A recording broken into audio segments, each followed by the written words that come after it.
Okay, welcome back to the Skin You're In podcast. Took a little hiatus, a few months. As you might know, I've done this is my third iteration of doing this podcast, and you should go back and check out. Those were interesting episodes. Last year, I did several interviewing local healthcare providers, which was great. But today, I'm joined by my friend Kate Sullivan, and we're doing a little reboot. Yeah, it's going to be both of us. Yeah, a different reboot, different perspectives, which I think will open up for great conversation. Yeah. So we're going to start by just introducing ourselves, any of my new friends, and obviously introduce everyone to you. Yep. My name's Jen O'Brien.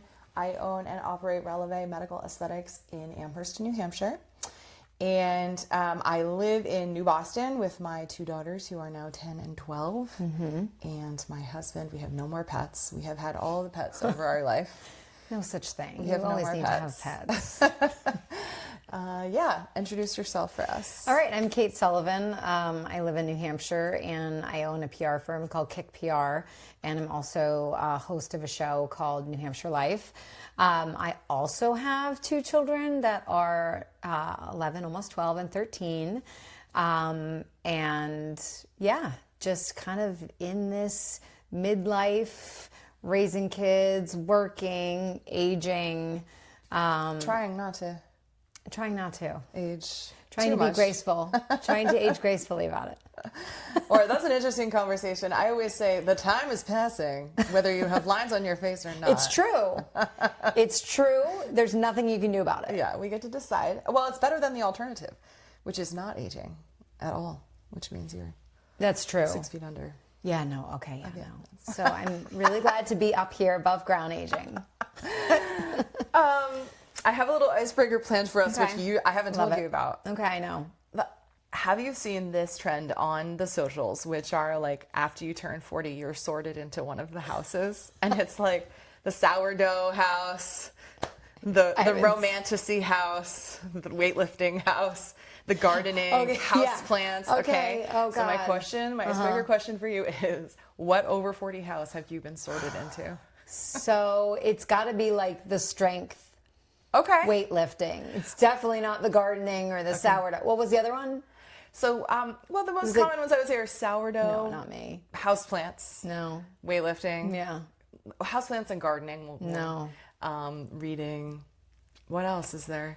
I don't know. I feel like it's definitely the not weightlifting like you, because that's impressive, but definitely gym. Strength. Mommy, what do they call it? Muscle mommy? Yeah, the muscle mommy house. I would say that that's the house that I'm in as well. Yes, for sure. I dabble in the houseplant house. Okay. And I also dabble in the reading romanticy house. I got sorted hard into the romanticy house when I read ACOTAR 2 years ago. And I went on a deep dive, and my husband was like, "Can you please come back to reality?" And I was like, "Can you grow some bat wings?" I don't know. So you can't? Is that what you're telling me? Yeah, okay. Yeah. I haven't read that. I need to get into it. I'm kind of into the gardening. I try to do tomatoes outside and plants outside, and I feel like that's a little bit of me. I'm embracing, I feel like the slow end of life. I'm excited for retirement. I say this to my husband all the time. I'm really looking forward to the big straw hat in the backyard, digging dirt and planting stuff. And that is my focus, is just plants. So it's the Muscle Mommy house will help you get there. Exactly. So that you can be doing all those physical things. Right. Yeah. So I'm also in the excited for a retirement house. Okay, so we're House Muscle Mommy over here. We're House Muscle Mommy, garden, Harry Potter vibes. Please comment below, what house have you been? What over 40 house have you been sorted into? Yeah. Is there over 50 house too? Because that's coming up for me. Is it? I don't know if it's different. I wonder. It's got to be. We'll find out. Yeah, we'll find out when we get there. 2 years. So my goal for this podcast, and it's actually the same as it has always been since I started. I started Releve Medical Aesthetics in the fall of 2021, and then my first foray into podcasting was in the fall of 2022. And the goal is always for me to empower listeners to make decisions about their care, their health care, and also as it relates to how they're taking care of themselves as they age. I always say it's like really, really hard to be a patient because people on social media are going to tell you everything you want to hear. And then I hear a lot from patients that while they're in consultations, they're being like just sold to so hard. Yeah. And it's hard to be a patient and like evaluate, is this person telling me the truth? Yeah. Can I trust them? Yeah. Is this the best idea? Are there other things? Well, there's also a lot, like there's the social media, but I know there are a lot of women like in my group that like everybody's getting different answers from everywhere. And so I have other people being like, well, my doctor said that I absolutely have to go on this. You should totally try this. Ask your doctor about this. And so it's this just like so much information coming at you. Should. Like I always try to say like, don't be shoulding on me. Like, I like that. for real. Like, but there's just so much information and everybody wants a solution, and it's important to have that kind of network of trust, like a provider that can like take all these things and say, let's work through these together. There's also things changing too. All the time. So, you know, I've had things, I can't think of anything off the top of my head, but there are things that I started out doing that I stopped doing because I was like, I actually don't think this is the best idea. Yeah. And I would have patients come back looking for it, and I'd be like, you know, I actually don't think that's the best idea. I've kind of changed my mind. Here's how I came to that decision. And so we do have to have some tolerance for like healthcare is ever evolving, ever changing. Yeah. Oh, it is for sure. And they're still uncovering like so much about aging and, you know, midlife and it's so much more talked about now. And the legal aspect of things as well. Like, is this a good idea? But also, is it, you know, the GLP is something that comes to mind for me as people are like really worried about it. And does it matter where I'm getting it from and all this stuff? Yes. And it's really tricky. It's hard to sift through, and it's not always obvious either. So it's important. I agree. I think it's important to have somebody you trust that you can talk through it with, or even just getting multiple perspectives. I tell patients all the time, like, please go have more consultations. Which is amazing. Have a sense for like what feels right, what feels right to you, what feels aligned to you, which might be different for different people, which is fine. So my goal for the podcast is to empower people to feel like they can make decisions for their healthcare, to empower them to make decision. You know, if you're thinking about having treatment with me, am I the right provider for you? And I feel like listening to me speak in a longer form is much more helpful than just like little snippets.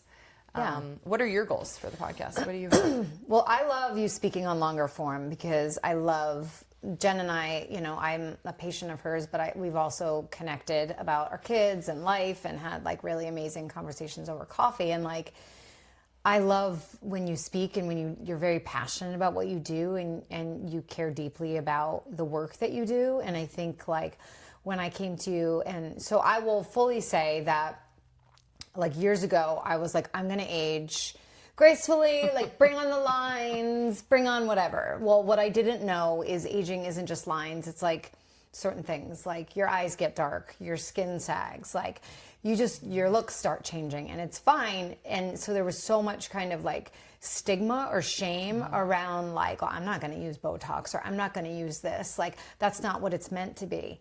But then I started like shifting, and I came and I talked with you, and you almost gave me the like, it's okay to want to know like what are some steps I can take to maybe, you know, stop the aging process a little bit, or hold it off, or make your eyes look a little bit brighter, because these things are happening, and I do look tired sometimes. Yeah, not really anymore because I've had some amazing, but it was like this just, I think one of the times I sat down with you, I was like crying because I didn't know what was going on with my looks. And one day I just looked in the mirror and I was like, wow, like things are changing. And something you said to me was like, everybody should look in the mirror every day and like feel joy. And like, I'm here to bring you joy, whatever that means. And I think my goal for this podcast is to speak from the perspective of someone who doesn't like want to go and have a facelift or like have huge lips or things like that. But I'm learning about all these new subtle things that like when I get things done with you, like microneedling or the CO2 laser, this isn't like a next day you wake up or a week you wake up and like your whole face. It's this new education on how these things work beneath your skin, regrow things, brighten them. And I like that because that fits my goal. And so almost just like destigmatizing these type of medical aesthetics and how it can fit into anybody's life. And I hope that people can kind of see that it's not just one thing, it's a lot of different things. Because as you say, it's always changing. And so you're always hearing about, I find that like the fascinating things where the regrowth, the stem cell underneath, I think that stuff's so neat. Yeah. You said a couple of things that really stick out to me that I hear a lot, but I do also like to reframe them for people because I think it helps people, again, feel empowered to make decisions rather than just making gut reactions to, as you said, stigma or shame. First of all, you're not ready for a facelift yet, but you might be in 20 years. So don't count it out, okay? You heard it here. Because you also said you'd never get into any aesthetic treatment. I did. And I that's totally out the window. did. Never say never. So, sometimes facelift is the only good treatment, and actually the most common surgery that I recommend, more than even eyelid surgery, is a neck lift. Okay. Because people's necks bother them so much. That is my number one thing. People's necks bother them so much. Yeah. And in my opinion, there is very little that can be done non-surgically. And there's nothing, like, it's not about, like, what you ate or, like it's literally your skin being like, nope. Yeah. Well, there are some variations anatomically. So some people have options available to them that other people don't. For example, if you have a big fat pad right here, there is a treatment that you can do that like melts the fat. I don't do that treatment. It's actually not that many people have that specific anatomical consideration. Yeah. But all things being equal, if you're really concerned about this and it really, really bothers you, a neck lift is like a pretty simple, quick surgical procedure with not that long of a. We should have a surgeon on as a guest. Yes. Would you like a surgeon to come on and talk about this? I have the surgeon that I refer everyone to. Yes, I thought he would come and talk with us.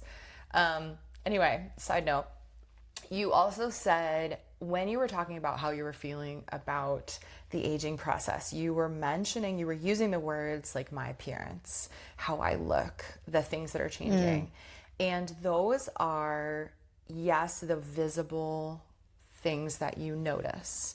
But what's actually important to me as your provider, and I think what's actually important to you, is how you feel when you look in the mirror. Yeah, when you were saying that back, I was like, it's about how you feel. Yeah. So you said my goal for you is to always help you feel joy when you look in the mirror. I never say that, okay? What I say is, when you look in the mirror, I want you to go, okay, that was it. That's what I said. That was it.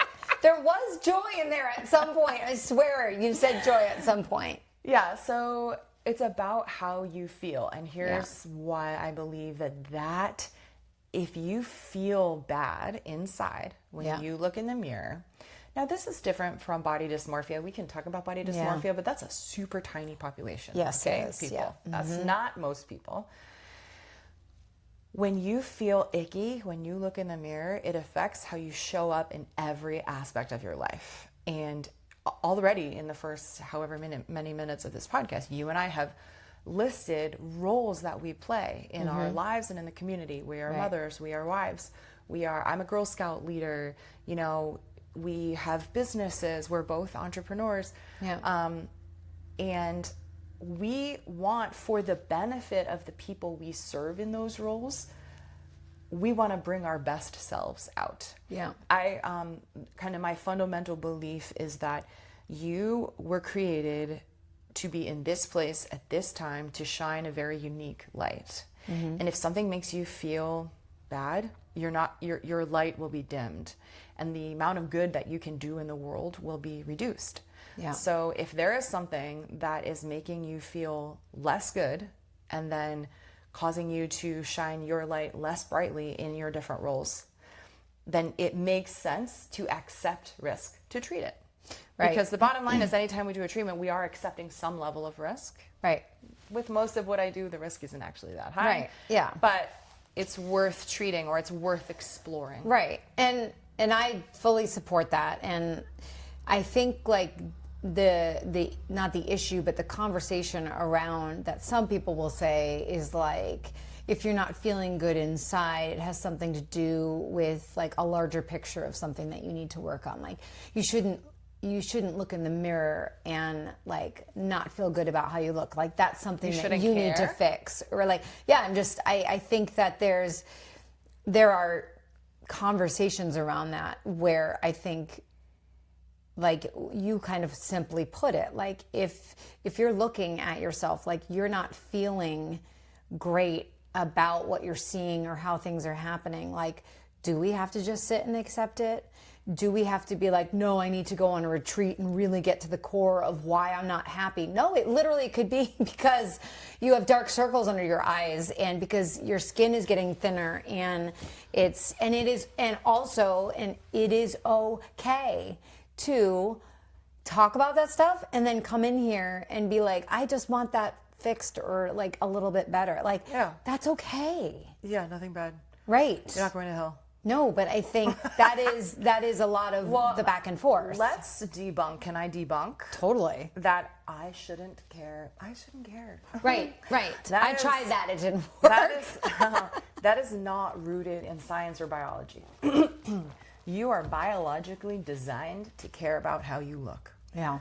And one example of this is something called mirror neurons. So mirror neurons are present in your brain and in my brain.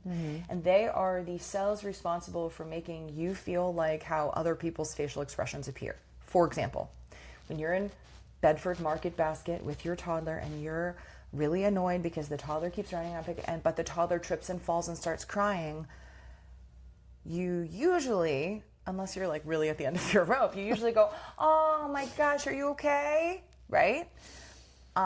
Your toddler is crying. It makes you feel sad because of the facial expression that your toddler is making. And then your mirror neurons go, oh, we feel sad. We feel sad as a community. So you are biologically designed to care how other people look and how you look, because your representation is going to affect how they feel. And we function as communities. Like, we like to feel very individualistic here in the US, but we function as a community and as a family. Yeah. So, and this comes out, it's a really easy one to explain when people have really deep frown lines. Oh yeah, you were telling me I'll this. have women that come in and at rest, they have deep lines here between their eyebrows. And they go, if my husband asks me one more time what I'm angry about, I'm going to throat punch him.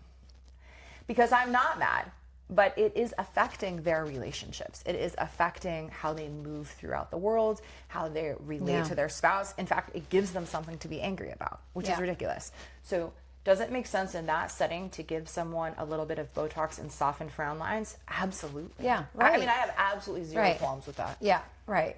Or, for instance, when your kids come up and ask you, like, why you just look tired all the time and, like, do you have makeup underneath here? And no, hon, I don't. I just, like, I'm lifing and I'm aging. And that, too, again, like, sure, should I care?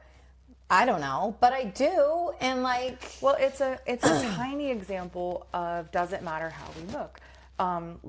Let's see, what's an example of that? Okay, so let's say you're going to somebody's wedding, and it's like a nice normal wedding, and you wear gardening clothes. Does that matter?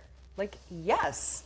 Everyone in attendance will say, wow, that's really disrespectful that you wore that to their wedding. Oh, but I shouldn't care what I look like. I know. It shouldn't matter. Well, it does. Like, get over it. It does matter.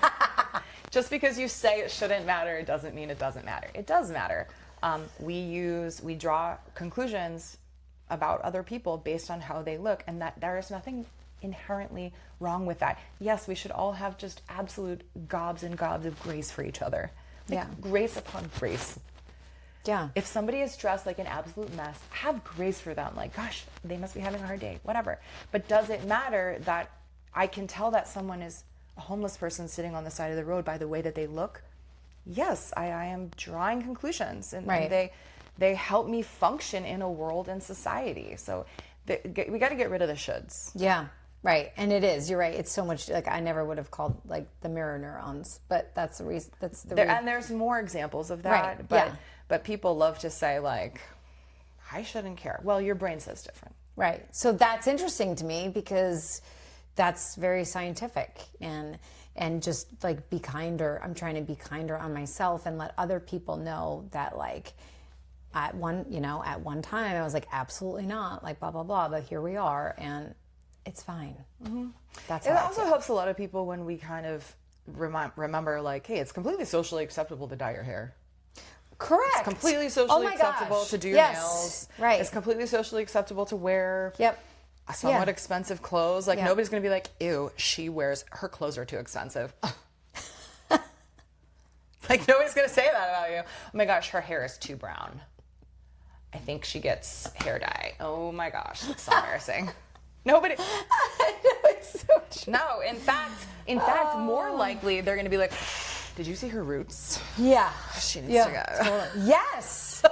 Oh my God. Yes, so like, we're Yeah. just scratching the surface on Right, society yeah. here. But Yes. we scratched the surface. And I think there's, like, you talked about the surgeon. I think there's a lot of people that could come on and join us in this conversation and talk about, like, bringing this stuff to, to just be more, like, acceptable, or, like, for people to just say, yeah, like, this is... Or just empower people Yes, to make empower the decision people. that's right for them. Yes.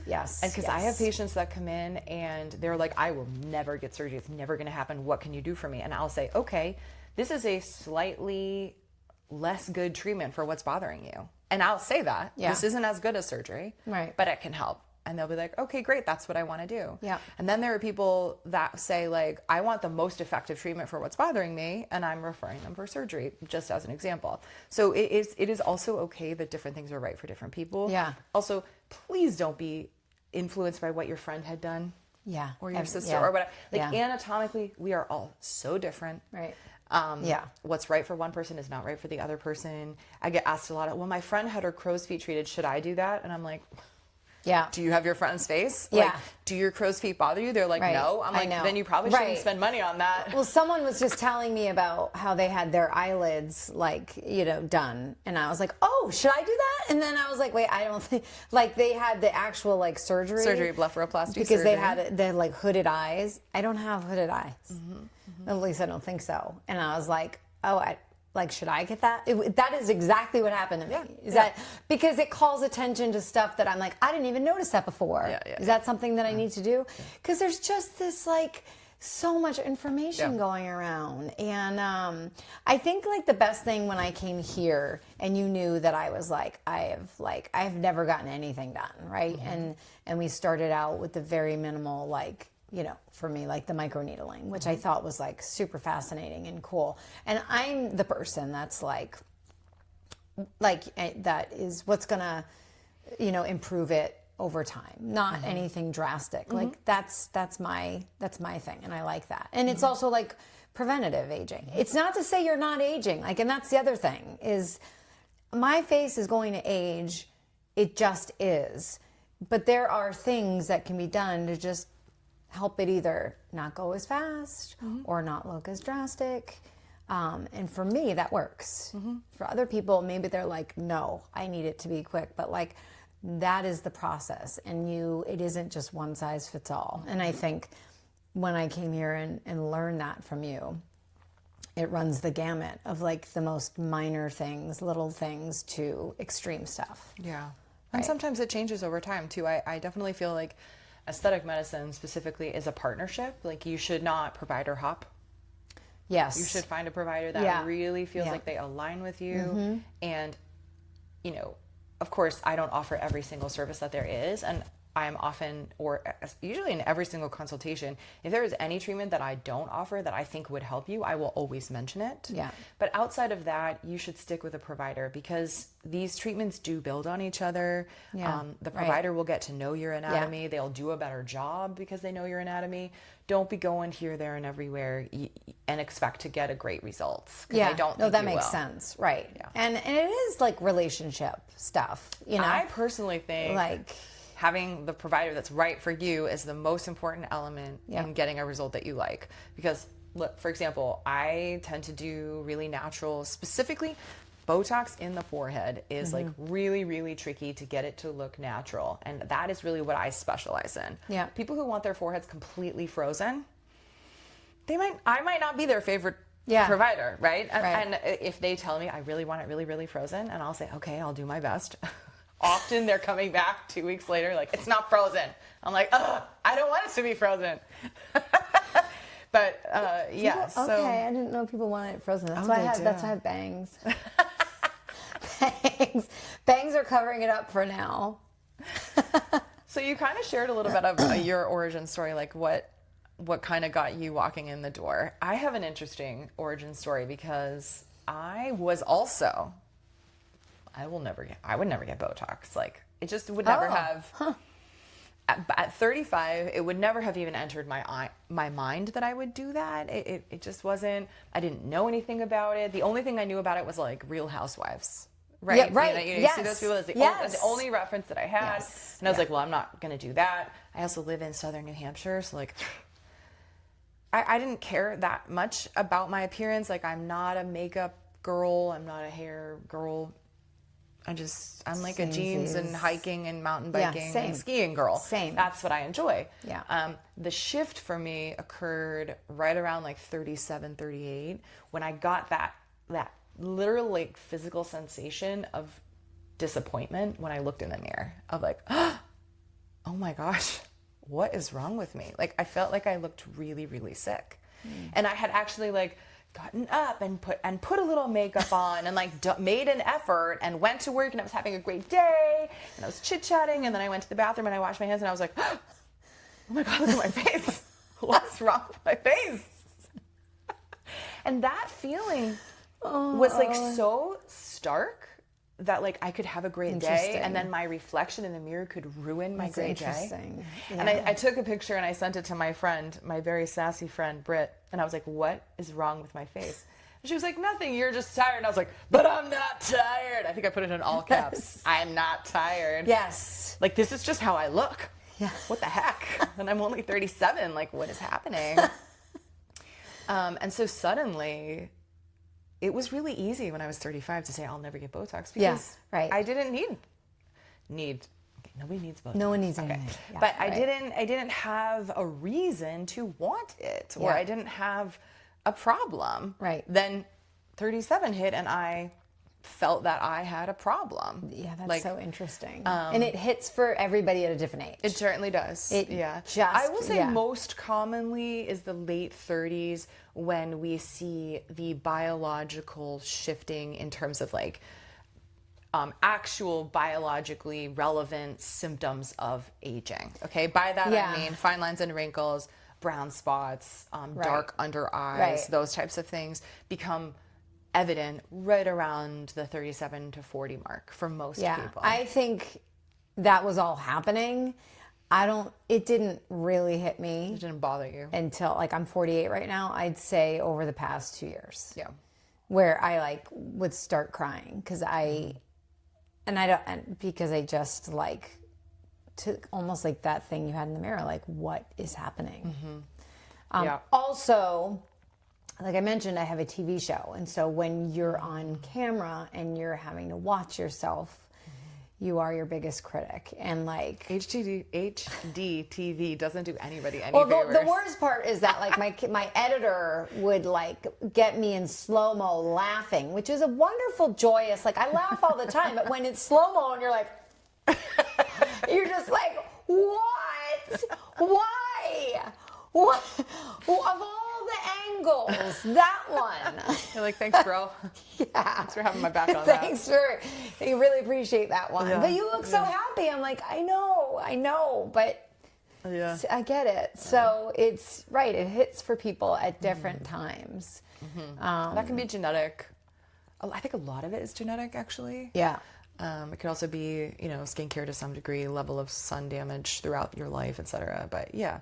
And then I have patients that do nothing. They haven't treated their face. They're like it's totally natural. And they come to me at like 65. Yeah. And they're like, woof.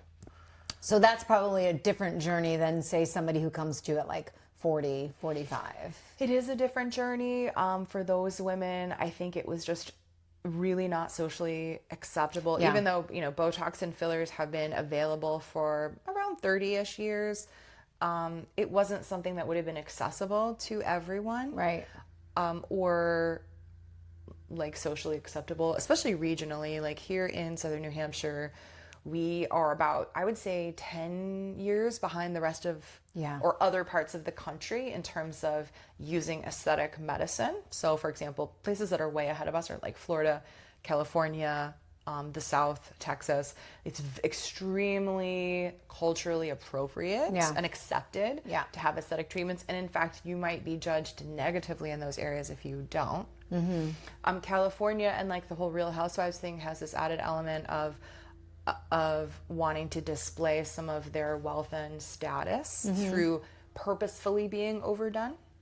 So they feel that that's a status symbol. So these are just cultural differences. Yeah, right. Certainly other parts of the world that have really, really different legal systems. For example, the UK has absolutely no laws about who can inject what. So there's there's girls injecting each other's butts in the backseat of their car. Yeah. And they get really, really bad infections from it, by the way. Don't do that. Oh my God. I didn't know that. So like other parts of the world have very, very different cultural. And New Hampshire is kind of like, I feel like New Hampshire is a lot more like conservative with this stuff and doesn't always. I agree. It's, but I also feel like I have always felt that New Hampshire is very you do you. Like I grew up in New Jersey, which is very keeping up with the Joneses. If you don't have hair and nails and everything, then you're like, what's she doing? New Hampshire is like, I didn't know that, and your Jersey accent comes out every once in a while. I kind of love it. Like I hear a little twang of it. I didn't know that, and now it's like ding, ding, ding, ding, ding. Yeah, yeah. Especially if I have coffee, then you really hear it. Yeah. My kids, Mommy, why do you say coffee? Because I love it. It just put it together for me. Yes. So it's very keeping up with the Joneses there, whereas New Hampshire, I feel like it's like, you want to wear PJs to the store? Oh. Sure. Yeah. You want to dress nice? Sure. Like, you're not really going to get that much judgment. Like, we're kind of live free or die, baby. Like, But I still think it is more like people don't want other people to know. Yeah. Privacy. Yes. It's very you and do I'm not you, a private person. But also, I want my privacy. Yeah. Like, patients don't want me sharing their photos. They don't want to talk about it. They don't want to tell their friends. Yeah. Their friends are like, you look great. They're like, thanks, I got a good night's rest. I'm like, no. Jenna O'Brien did that. That's not fair. That's not fair. I got a good night. I did that. So yeah, I really want people, anybody especially in this stage in their life where they feel like, I wish I could kind of explore, or even just like explore it, learn more about it. Because again, like I thought it was just like Botox, injections, big cheeks, all that stuff. Boom. But it is not. No. It's not. No, and sometimes filler is great, but not always. Like filler is something that, as to my mind, pretty much a last resort. Sometimes it's the only thing that will help what's bothering someone. But usually it's the last resort, particularly the younger you are, the more I will encourage you, like, let's do skin resurfacing. Let's make your skin healthy. Yes. Because honestly, once your skin is healthy, like, everything looks better. That's interesting. Yeah. And I like that. I like the subtleness of it. And again, like, I feel really lucky that I connected with you, because you and I, we're at very same stages in terms of with our girls and work and things like that. But like, you're exactly what I needed to go through this process, because you spend a lot of time with me. We laugh, but you're very knowledgeable and experienced, and I feel like I'm in really good hands with you. And you've never once been like, you should get this, you should get this, you should get this. No. Do you want to hear a funny story? I had a lady in last night. She's slightly older, post menopause, not in her 30s, and she was like, what can you do? And I was like, well, and I'm really, the best thing you could do for that is facelift, blah, blah. She's like, no, what can you do? And I was like, well, we could do filler. She's like, okay, do it now. I was like, no. Wow. No, you need to come back another day. Why can't you just do it right now? I was like, because you need to think about this. That's huge. There are risks. And I'm like, okay, the worst case scenario, this could happen. She was like, oh. I was like, yes. So you need to think Right. about it and you need Right. to decide if this is really right for Right. you. And you also like encouraged me to like research about stuff. Like I think the other thing too is like I've had stuff that a doctor has said for me to do, and then I sometimes just go online with what the doctor says and like then feel bad if I go out and I research and then I go back and I'm like, you know what? I don't know if I want to do that because it's like I'm reading, but like you aren't that person. Like you'd be like, cool. Like I didn't see that. I don't really know. But like you also gave me a ton of information. Like especially when we were doing, I forget what it was, but you were like, I do want to bring what's up on the internet, what people are saying, what are some, that's huge for me. Huge, because it's extremely transparent. And some of this, whether it's skin resurfacing or injections, like it can be scary and you're like, what's going to happen, you know? And when I go online, like, what am I going to, I didn't know, right? And so. Yeah, I social media has great things about it. I've built my business on social media. I love social media. I use it every day. And I think it makes my life better, honestly. People, it gets a really bad rap. But it does affect the way that I take care of patients because I want to say like, hey, when you go on social media, you might see this. Just keep in mind, that's not what we're doing. Or sometimes like deep CO2 laser, I'm like, go look at TikTok, deep CO2 laser, look at every video. Because they will tell you the truth, and then you will be prepared, and you won't be scared. Yeah, so that's what I had, right? I like to incorporate. Yeah, that's what I you was had around your eyes. I was prepared. Were you? Oh, good. Well, meaning because but it's kind of alarming. It's alarming. Day two.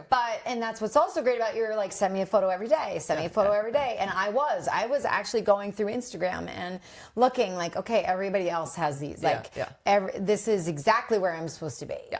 Yeah. So moving forward with the podcast, yes, we're going to empower you to make decisions about your healthcare. We're hoping to have some guests, and maybe even like talk about all the different things that you are offering. But like we can talk about that and guests and risks. My perspective, risks. And I'm going to ask Jen questions and maybe debunk some myths and all sorts of things. So please put comments wherever you are, if you're on YouTube, Instagram, TikTok. Yeah, only positive ones though. Negative ones go directly to Jen. Yeah, you can put negative ones. I love some negative feedback, by the way. Haters are my favorite. Do you know what I do when a hater comes on? And I learned this from Miranda Pierce. We should tag her, Miranda Pierce Mindset. She has a very foul t-shirt that she made off of this. Okay.